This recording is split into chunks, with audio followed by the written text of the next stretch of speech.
So Milo Ventimiglia, tell me about Jack Pearson on This Is Us, somebody you think about a lot. Jack is a good man. He leads with his heart. He is a guy who very simply loves his wife and he loves his kids. And that is his whole existence. And I think for any complications he'd had when he was a younger man, as he's gotten older and he's gotten more years under his belt, you know, everything kind of gets simplified down to I'm keeping myself in line for my family. But there are those challenges as a man, as a human being, where sometimes you're going to cross over a line or step outside of that line, of that path that you walk. And he's human. When I was 19 years old. 3 nights a week at rehearsal till 11 o'clock at night with this guy, and you think that I didn't deserve to know that you had history with him? That's exactly why I didn't tell you, because it was nothing, and I knew that you would get like this about it. Like, how like this? How do I get? You get crazy and jealous, and I didn't want you sitting at home spinning out about something that didn't even mean anything. You know what? I don't want you going on tour. How has he evolved over the course of the first season? From the first time you read the script until you shot the finale, did he go through any significant changes, at least in your mind? I think the greatest change that I noticed was just the depth that this man has. In the beginning, when you meet him, just this youthful optimism about, I mean, having one of the scariest things possible, 3 kids at the same time. Yeah. He was cool with it. Yeah, we're going to be great, you know, and doesn't want to hear about the doctor saying there's risk. No. 3 kids, 1 healthy wife. That's it. But then to see him evolve and come to understand the real meaning of his life, you know, it's beyond the optimism, and it gets deeper into the sense of responsibility that I need to raise this family, support this family, maybe even die for this family, and it's been a beautiful journey that is finite in time. In what ways are you like Jack? How much is Jack like you? I would say that my cast would argue I'm a lot like Jack and Jack's a lot like me. This feels like the most natural fit of any character I've ever played, especially where I am right now, just as a man. You know, I feel like I very much care about the people around me. I'm always looking out for the people around me the best I can. I do lead with the heart that my mother and father gave me. At the same time, you know, I'm not perfect like Jack, and I accept my faults and my flaws, and I think I try to lead with good intention. But at the same time, a lot like Jack, I won't be pushed around. And I think a lot of Jack's upbringing that was, let's say, harder when he was a child and a young man, I had the opposite. My mother and father, my 2 older sisters, I mean, they're the most incredible, loving, kindest, intelligent, warm, talented folks you've ever met. And I had a different upbringing. But in some way, Jack and I have kind of reached this apex of who we are, and it mirrors one another very well. You know, where it doesn't take me a long time, not more than a second, to just snap into Jack in any given day. He's fun to play. When we first met him, he was naked. But I say it in all seriousness. An actor knows when something is just silly and gratuitous, and you wouldn't have to do it because you're Milo Ventimiglia. Sure. And sometimes it's necessary and it's significant. What was the significance of that scene, the very first scene? For me, it wasn't a gratuitous shot of, hey, here's Milo's rear end to precede his face. It honestly felt like, here's a man who's in his home with his wife, covering himself up with a towel that she just bought him, and he's about to get his birthday treat. To me, it didn't feel off, like we were trying to push the envelope or say we're going to display something that's going to get people hooked right away. It was human, you know. It didn't feel out of line, and actually, to be really honest, I'm usually very observant where cameras go and what lenses directors are on and focused on, oh, this is a 35, so it's going to catch this, versus a 100 that's going to get you there. And I just didn't, for some reason, think about the camera being back here and me walking in and what lens they were on, because I thought it was Mandy's coverage. So when the shot actually opened up, and I'm like, well, that's my ass. Okay, and there's my face afterward. I was surprised too, and I thought, of course, because it's NBC and in network television, we have standards and practices that say, hey, we can't show a rear, naked rear. I'm like, they'll probably take it out, But it was also one of those surprising, exciting things. But what I heard was that standards and practices for the network, even she was like, I'm having a hard time saying no to that we can't do this, but I know we can't do this, but I'm having a hard time saying no. And that is a huge compliment. it was a very nice compliment to myself as well as to my trainer, Jason Walsh, because the amount of people that will benefit from seeing, let's say, this real, honest moment between this husband and wife may outweigh the handful of people that are going to write the letters and be upset. And I think that's a brave move for network television, is connecting to real life.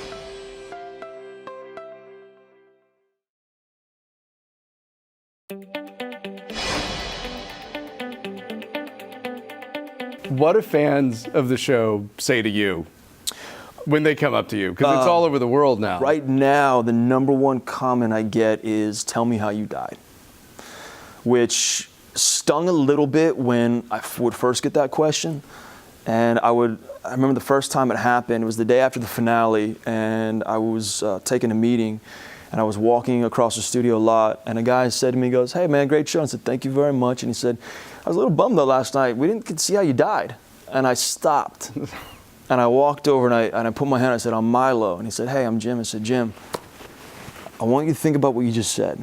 You're upset you didn't see a man die. I'm that man. Think about that. And he was like, yeah, I see your point. But still, and I'm like, okay, I'm not going to win this. He might have been a serial killer, and you Maybe. just risked everything. I know. To say that to him. I know, maybe. I get that it's fresh because TV audiences are savvy, and especially in the world that we live in today with social media and digital and internet, everybody wants all the information. They want it now. I feel like this show is getting back to that appointment television where you're going to clock in once a week, you're going to pay attention, and then guess what? You're going to wait one more week, just 7 days. So that information, that desire to say, hey, I want to know how Jack died, well, you're just going to have to wait, be patient, because when the answers come, you'll be satisfied. Did you know the character's fate when you signed on and got sort of the long view of the character, or did you pick up a script one day and see that it happened? No, we all knew. There was a line in the opening pilot. It was a scene between Sterling K. Brown and Ron Cephas Jones toward the end. And there's a line where Sterling actually says that his father had passed some time ago. That got removed when we went to series because they wanted to hide that for the moment and then reveal it, I think it was episode 5. But the line of Ron's response, William's response to Randall, when he says, your dad must have been very proud of you, is still in the show. So if you're savvy and you hear that, your father must have been very proud of you, must have, past tense, that's gone. So I mean, I've known since the very beginning. And Fogelman even told me, he goes, Maya, look, you're not going anywhere. And the fans need to know, the audience needs to know that you are not going anywhere. It's just a beat of the story is that Jack is no longer around in the present day. Because the show can go anywhere in time. It can go to any part of Jack's life or anyone else's, or anyone else's. Yes, there are other characters we may be seeing more of in other times. Yeah. We know that Jack was in Vietnam, for example. Yeah. Are there any parts of Jack's life that you feel like you may go to in the future or that you want to go to? I mean, right now, I know that I'm wanting to get back to Jack in his 50s, having walked out the door, stepping away from his marriage for a second to go sleep on Miguel's couch, just to know how he can get his family back on track. Seeing Jack and Rebecca in disrepair, it breaks my heart too. And so I'm looking forward to get back to the 90s. And I just knew that if I were ever to tell you about this whole Ben thing, you would spin out about it, and I needed to have something for myself without you getting in the way.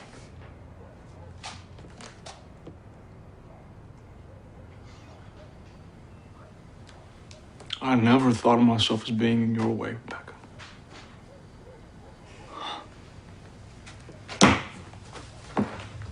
At the same time, you know, my father was a Vietnam vet.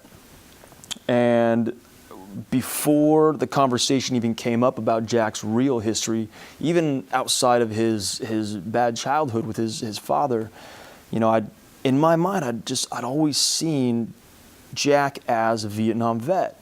And I started just like drawing these similarities and these lines between Jack and my father, my own father. And my dad is such a great man. And he was a seemingly, as I understand it, seemingly well-adjusted man coming home from a really horrible war. And I know, even though he presented himself, you know, as like put together, I know that war impacted him and affected him. And I know the names of his friends that died in that war. And so I would start to kind of pull those feelings I saw from my own father into Jack. And, you know, I would love to explore that era of Jack when he was a young man in Vietnam. I feel like there's 50 some odd years of this man's life, and we've only seen 18 hours of it.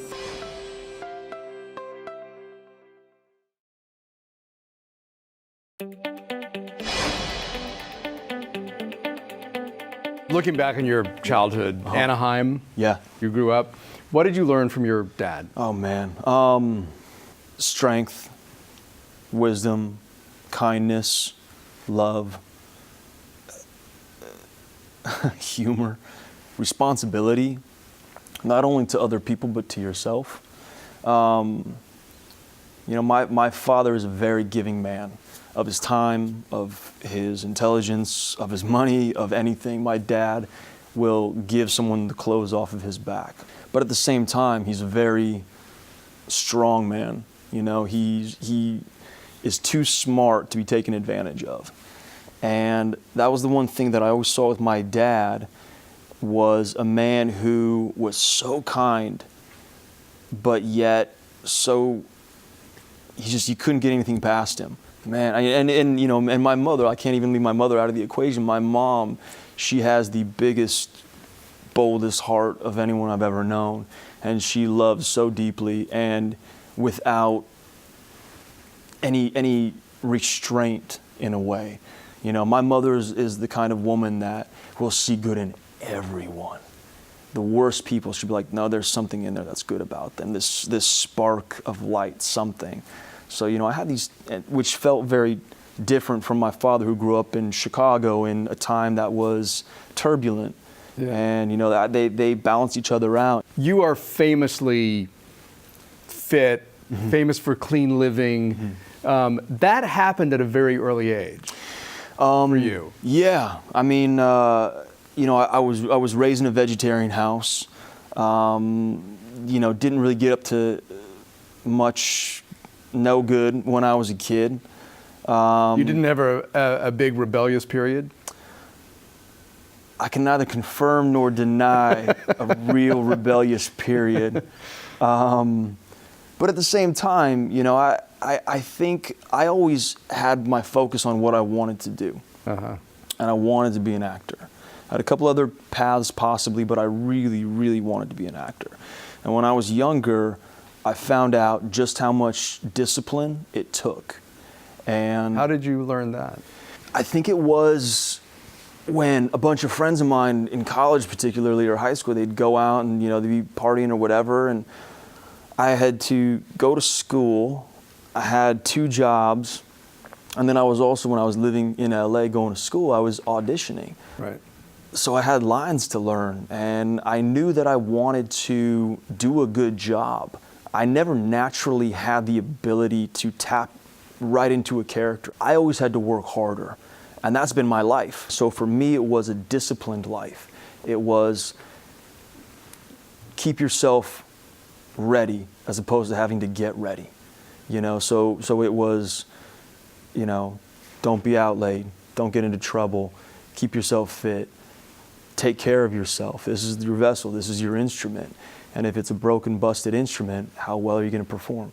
Most people, though, come to that conclusion After years of abuse, right? Yeah. It's that because you gave up alcohol at like 22 years old. Yeah. And was that just because you realized I need to be focused on acting? You know, it was something that I was just like, ultimately I didn't have a lot of time for it. Wow. I didn't have a lot of time for it. So for me, it goes back to, I know what my focus is. I'm focused on the work. I'm focused on the people that I care about and that I love. And let me just keep my focus there.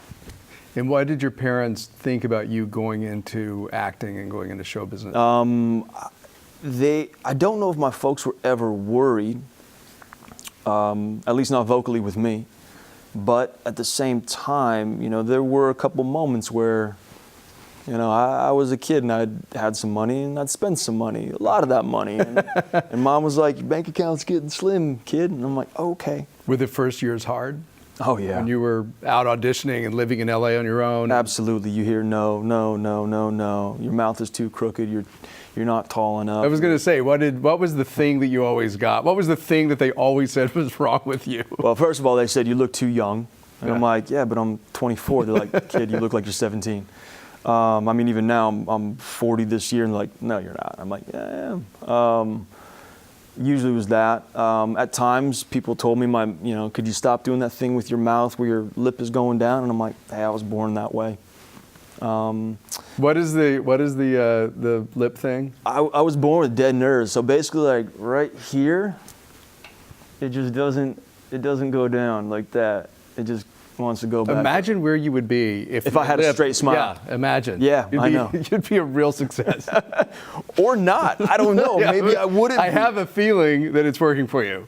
That's what people tell me. I can't get away from it now. It's who I am. I got a crooked mouth, and when I was young, I used to really talk out of the side of my face like this. It was that pronounced. And I saw a quick interview when I was a kid, on the local news channel, coming off of a wrestling mat or something. And I saw it, and I remember saying to my mom, I'm like, Mom, what's going on? What's wrong with me? She's like, what do you mean? I said, that's how I talk? That's what I look like when I talk? And she goes, yeah, it's you. And I'm like, no. So I remember from that point forward, sitting in front of a mirror, and I would read a book to myself, and every time I'd catch myself just kind of getting this slanted, really pronounced mouth, I would figure out a way to straighten the word out, straighten my mouth out through the word. It kind of corrected that so it wasn't as pronounced. And now it only pops out if I'm running and yelling. If I'm running and yelling in a scene, I can't control it. And it gets so crooked. So you're still battling it. Yeah. You're still conscious of it. Yeah, all the time, man. Mm-hmm. All the time. And it's funny too, because I bite my lip occasionally, it gets in the way. Yeah. I'll be eating a meal and enjoying a conversation. And Ow. Blood. God, that thing everywhere. got in the way. Yeah. It's like scar tissue now. No longer bleeds. No longer bleeds. Just toughened up. Yeah, serious. Just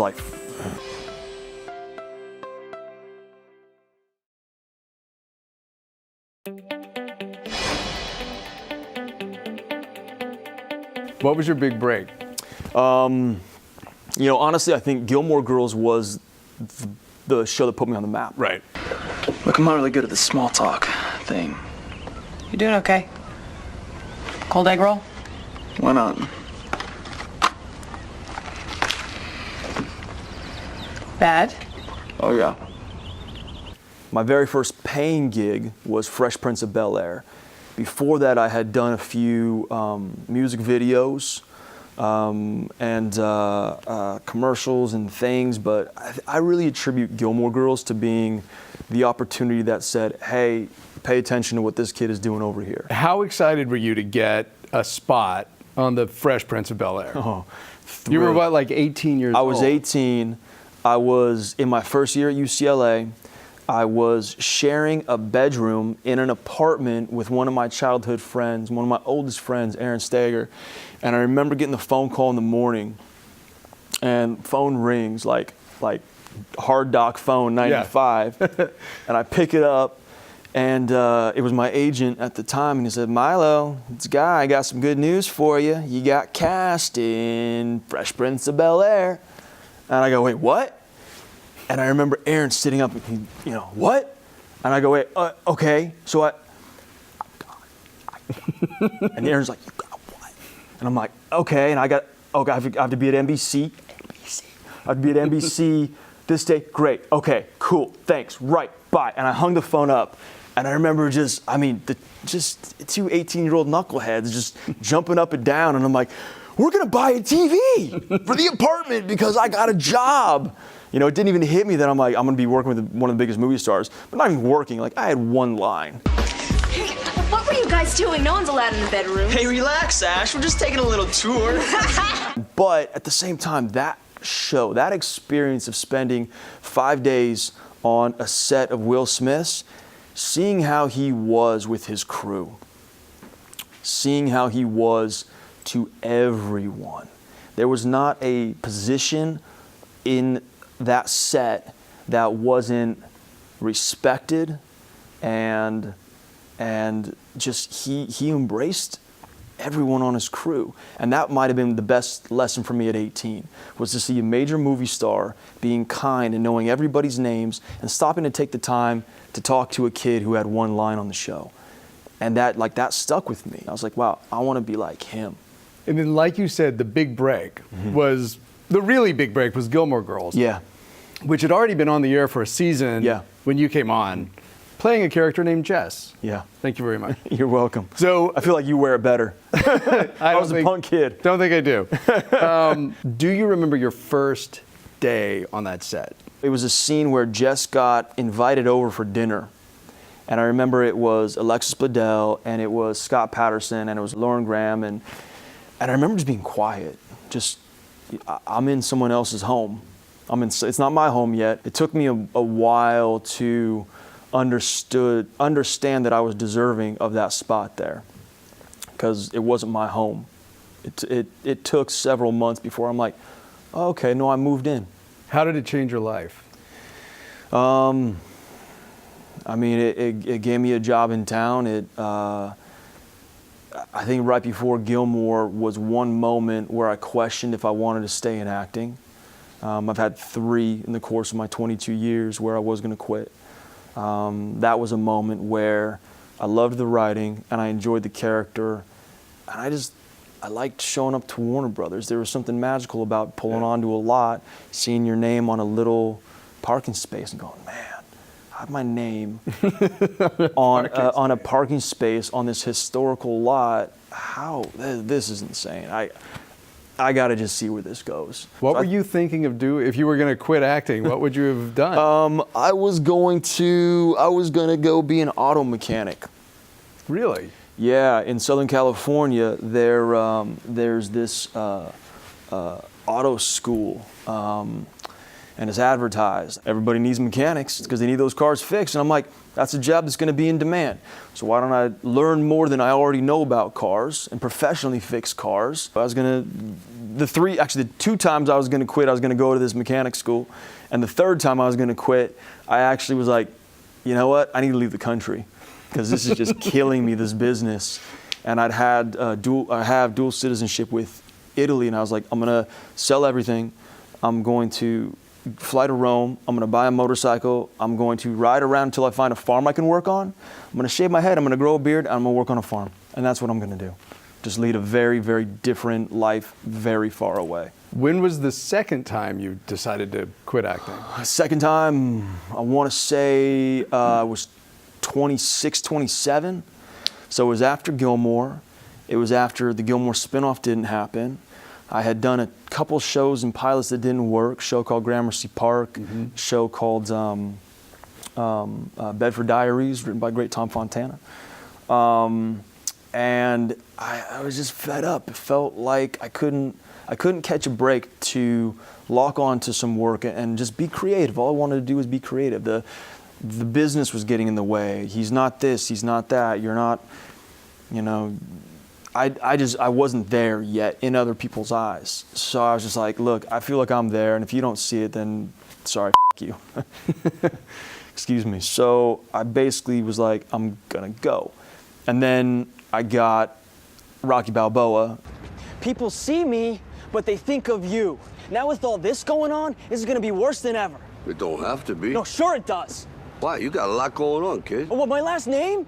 That's the reason I got a decent job. That's the reason why people deal with me in the first place. Now I start to get a little ahead. I start to get a little something for myself, and this happens. Now I'm asking you as a favor not to go through with this, okay? This is only gonna end up bad for you, and it's gonna end up bad for me. And then I got Heroes while I was filming Balboa, and that just Right. kind of sent me on, the next 6 or 7 years.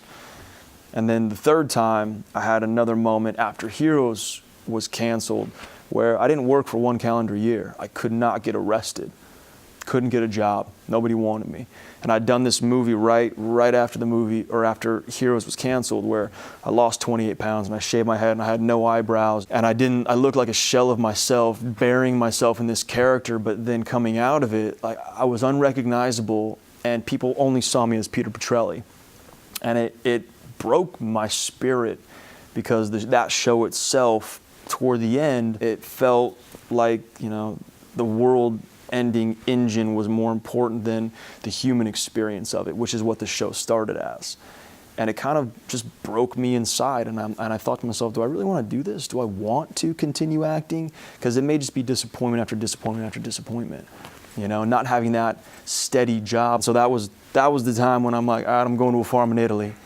And then I got a movie that I also produced, brought to me, and I think I worked for maybe a couple $100 a week. Literally, it was nothing. And then I got another job doing this other movie called Kiss the Damned for Zan Cassavetes. I'm like, all right, let me just throw myself into this role. And then right after that, I got a Sandler movie, then another Sandler movie, and then producing gigs that I was working on or picking up, and it ultimately came back to, let's say, that kid that didn't want to disappoint anyone. Yeah. Because the opportunities were there. And I didn't want to disappoint anyone, and I had all these opportunities, and I just wanted to see them through.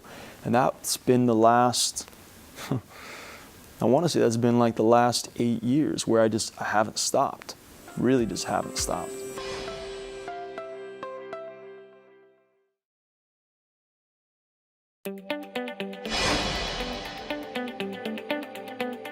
How great was it doing the first season of Heroes? First season of Heroes was incredible.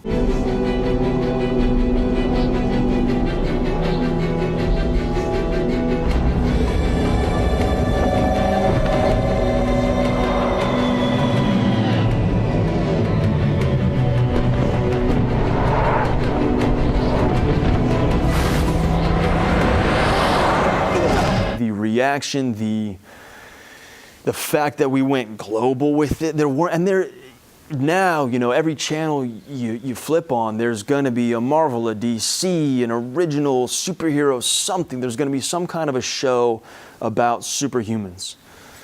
There were none back then. Right. It was totally unique. Yeah, one of a kind. First of its kind. And I remember it was like, this is awesome. I'm like, I've always wanted to be Superman, and now I'm Superman, So it was a blast, and I think it was a show for an audience that had been craving stories like these, characters like these, the struggle, the wish fulfillment of I can fly, I can teleport, I can heal myself, wrapped up in just an entertaining package. So it was great. And then as the seasons kind of went on, and it just slowly dipped, and the formula changed, and it got a lot more difficult to show up. But the thing is, you show up because you're grateful to have a job. Do you think about that experience now that you're on a show that once again is a phenomenon right out of the gate? Does it sort of give you a perspective or appreciation of it? Absolutely. I mean, there's the initial pause of, wow, 10 years ago I did a show for NBC that had a massive first season. Oh my God. How do I make sure this one is different? But it is different. It's just a completely different show, that is not playing to one audience. It's inclusive of everything and everyone. And even, I don't know, I make a joke and I say to Jen Salke, our boss, I'm like, hey, in 10 years, if you're still at NBC and I don't have a show, maybe I come back, because every 10 years on NBC, things have gone pretty well, for at least 1 year. So, I don't know, it's exciting. I'm thrilled. It's a different experience, but I've also, I know what it felt like that first time. And I know what it felt like that first time enough to say, okay, how do I do it just a touch differently this time. Or maybe a lot differently this time, I don't know. How did you feel about revisiting Gilmore Girls? It was fun. It was absolutely fun, but it's a different experience for us on the inside. You know, to the fan, they see the group of actors, the stories, and the characters, right? I pictured you chomping a fat cigar. Doctor told me to cut back. Esther, Charlie, this is Jess. He's Luke Dane's nephew. Hello. I remember you, punk.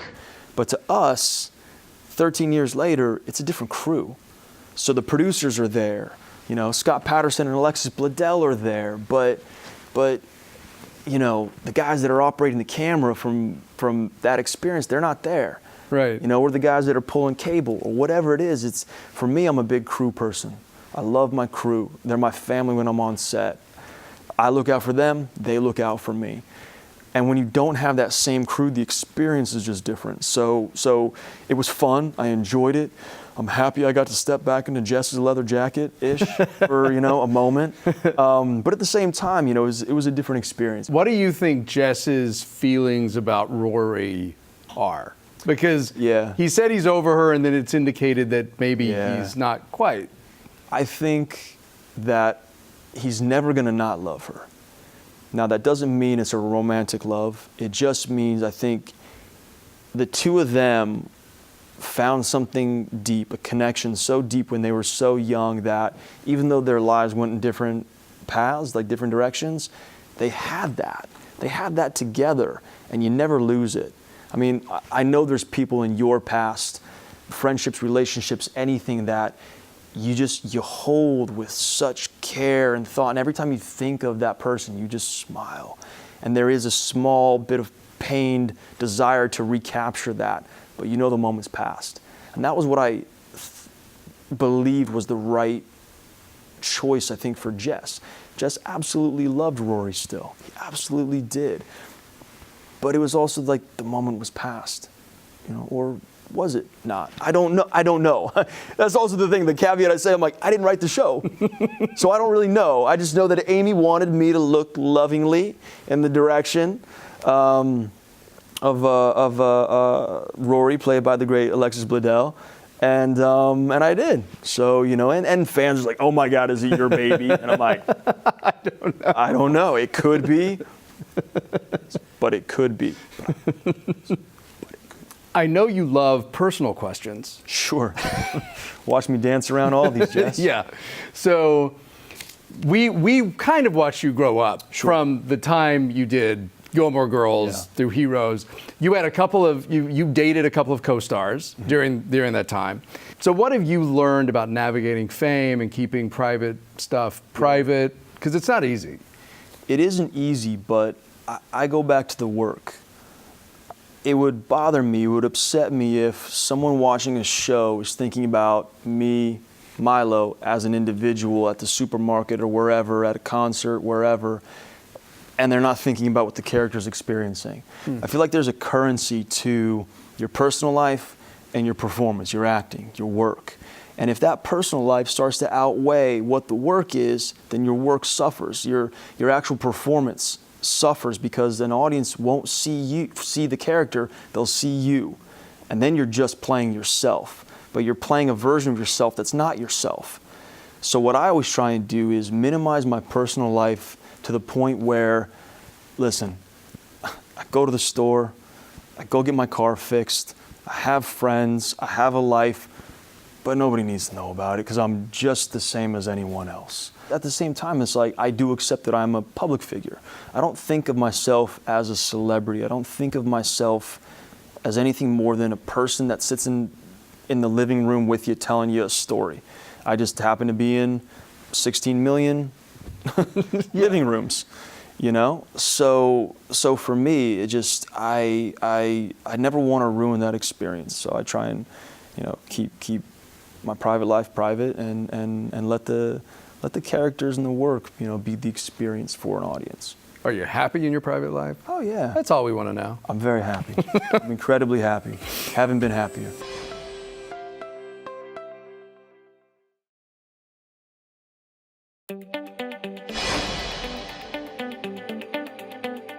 This is called the Kegel exercise. Awesome.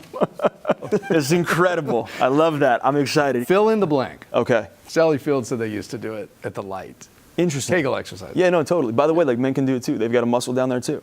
They do? Yeah. It's a different muscle, but it's a muscle all the same. I never knew men could do Kegel exercises. Yeah, I mean, It's it doesn't really, I don't think it really exercises much. a different thing. Well, we have different things. We have different things. All right. Later on, we're going to talk about that. We'll get all into that, Yeah, man. Yeah, totally. So just fill in the blank. Okay. Strangers describe me as. Kind. Close friends describe me as. Serious. Only I know that I am. Shy. The movie I've seen the most times is. Godfather, Goodfellas, pick any classic Italian story, sure. I start every day by doing. Making the bed. I think I'm really good at. A couple things. You're not going to tell us what they are? No, just a couple things. I think I'm really bad at. So many other things. I feel sexiest when I'm. Confident. I wouldn't be caught dead in a. Music festival. The best advice I ever received is. Be yourself. The worst advice I ever received is. Be someone else. My greatest extravagance is. Motorcycles and cameras. The thing about myself I've learned to love is. Wow, the things I can't change. As a child, I dreamed of becoming. An Academy Award-winning actor. The teacher I'm most grateful for is. Mrs. Harridan, my drama teacher. Coach Alan Clinton, my wrestling coach. And Mrs. Aviti, my English teacher in high school. But I also want to tack on Sandra Caruso, who was my college theater professor.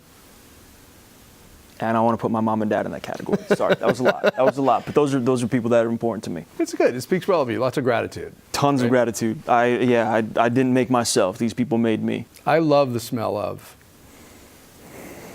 The ocean. I could talk about blank for hours on end. Motorcycles. I can sum up my life in this bumper sticker. Don't f it up, kid.